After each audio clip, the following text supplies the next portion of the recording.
Assalamualaikum warahmatullahi wabarakatuh. Bismillahirrahmanirrahim. Kita lanjutkan kajian kita hukum perang dalam Alkitab.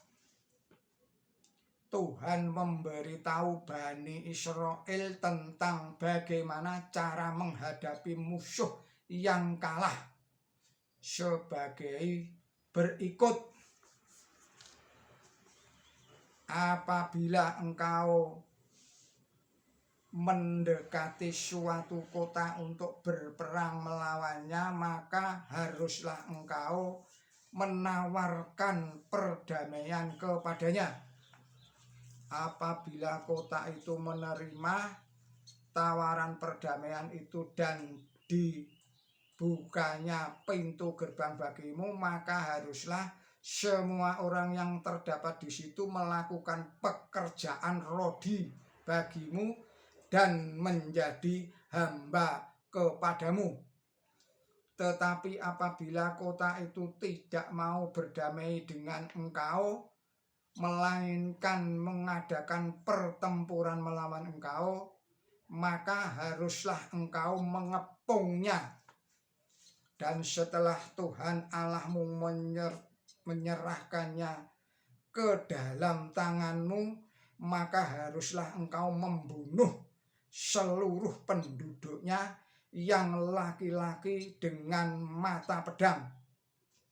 Hanya perempuan, anak-anak, hewan, dan segala yang ada di kota itu, yakni seluruh jarahan itu, boleh kau rampas bagimu sendiri, dan jarahan yang dari musuhmu ini yang diberikan kepadamu oleh Tuhan Allahmu boleh dipergunakan. Demikianlah harus kau lakukan terhadap segala kota yang sangat jauh letaknya dari tempatmu, yang tidak termasuk kota-kota bangsa-bangsa di sini.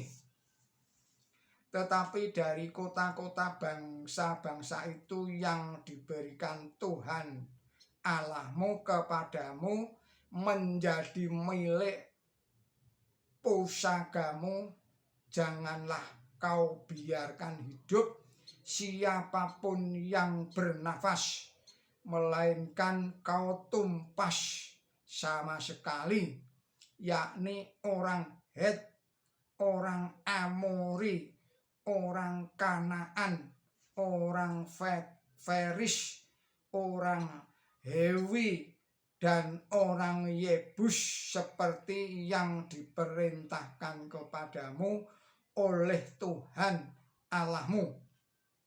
Terdapat di dalam kitab Ulangan 20 ayat 10 sampai dengan 17. Jadi jika sebuah kota yang sangat jauh darimu tetap melawan dan tidak menyerah, maka setelah kekalahannya kaum laki-lakinya harus dieksekusi mati. Kaum wanita dan anak-anaknya dijadikan budak. Akan halnya bagi kota yang Tuhan berikan kepadamu sebagai warisan, hukumannya lebih berat, sebab setiap orang yang bernapas harus dibunuh. Demikian kajian dari Dr. Yahid Ajis. Billahi taufiq wal hidayah. Wassalamualaikum warahmatullahi wabarakatuh.